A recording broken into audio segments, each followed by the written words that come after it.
the Special Coordinator of the Joint Mission, Sigrid Kaag. Hello, good morning. I've just had the opportunity to brief the Security Council. As you know, it's a monthly opportunity to do so. We've had an in-depth discussion on the state of play today, based on the Secretary General's letter. A lot of focus, of course, on the urgency of the removal of the remaining 7% of the declared chemical weapons material, which is still held at one site due to the volatile security conditions. Ongoing discussion on the residual activities and a decision pending on the way in which hangars and tunnels of Syria's production facilities, how this will be destroyed, and an update on the work that is happening on the basis of the initial Syrian declaration to OPCW, on the basis of which it became a state party. And last but not least, a brief overview and an expectation not only of support but also the way in which the joint mission is expected to continue to work but also transition, and obviously looking at future successor arrangements when the Executive Council of OPCW and the Security Council determine that the mandate of the mission has been achieved. Thank you. Thanks very much.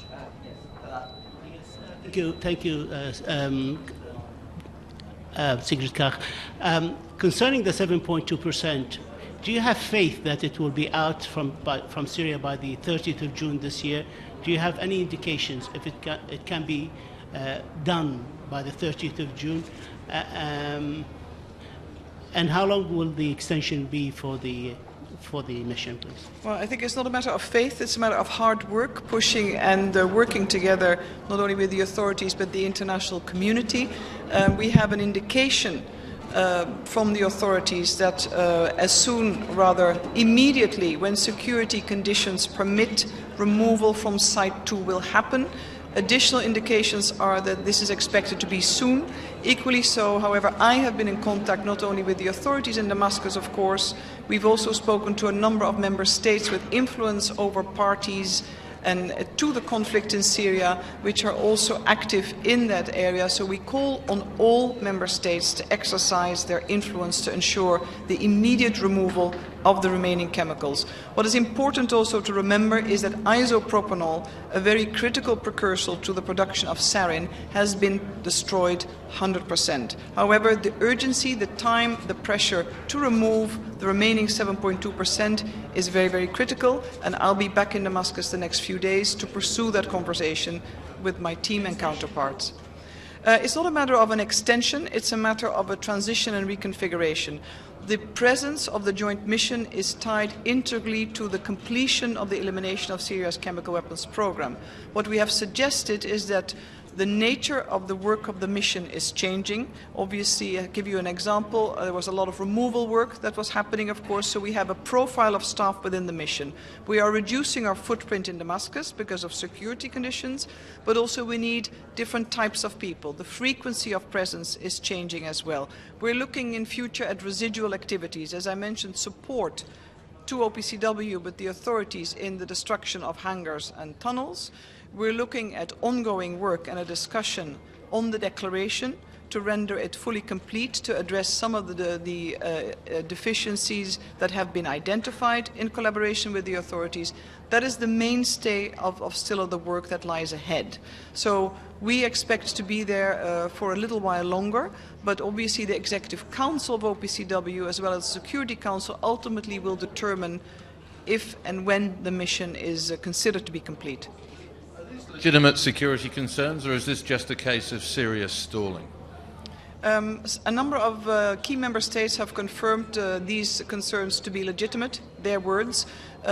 We have separate information that the security conditions have been very volatile and it's been very difficult to move the transport safely and securely along the given route that is needed. There are not many road options in Syria if you've ever had the opportunity to visit. The primary routes that are needed to safely have convoys pass and be also protected in the appropriate way, there are not many.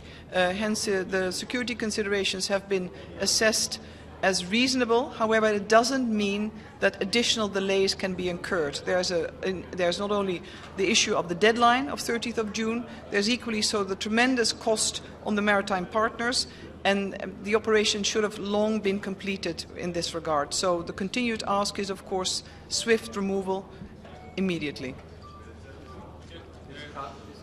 You give us an update on where things stand with the OPCW UN investigation into the chlorine gas attacks, and also can you address Western intelligence claims that Syria actually in the first place didn't declare everything, that there's a lot of chemical weapons arsenal information and stockpile that isn't going to be removed even if you get this 7% out?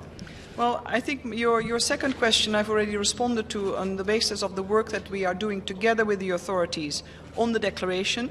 It is quite common for state parties to submit an initial declaration that needs to be revised when working together with the Technical Secretariat of OPCW. We're doing that currently. Your first question, sorry, what was that again? Chlorine gas. The fact-finding mission, yes, on the allegations of use of chlorine gas, will give a formal report. I am not leading on that mission. We are firewalled from that.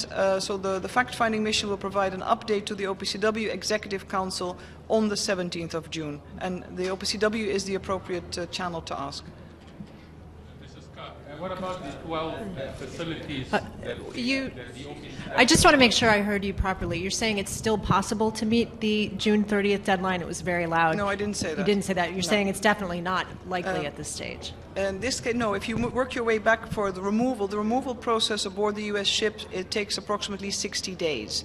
So if you work your way back from the 30th of June, all the materials should have left Syria much sooner. Hence, that was always a concern of the Council and our concern. The Secretary General also noted in his letter, as you know, at the end of May, that it's not likely the deadline will be met. The deadline will not be met.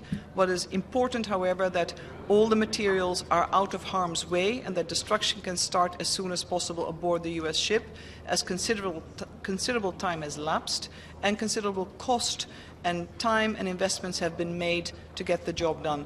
Equally so, I'd like to underline that significant progress has been attained over an impossible period of time, 9 months.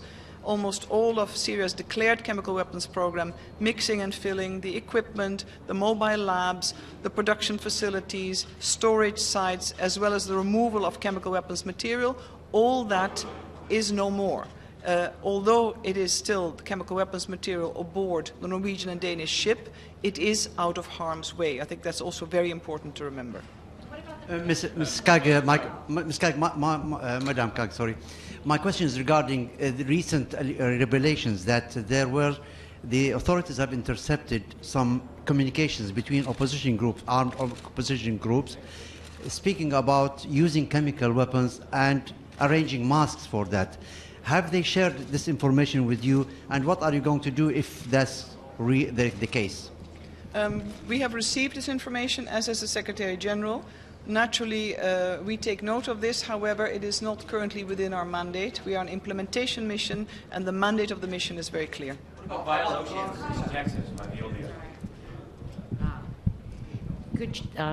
Could you kindly tell us if that last 7% is extremely crucial, because often the most difficult is left for last?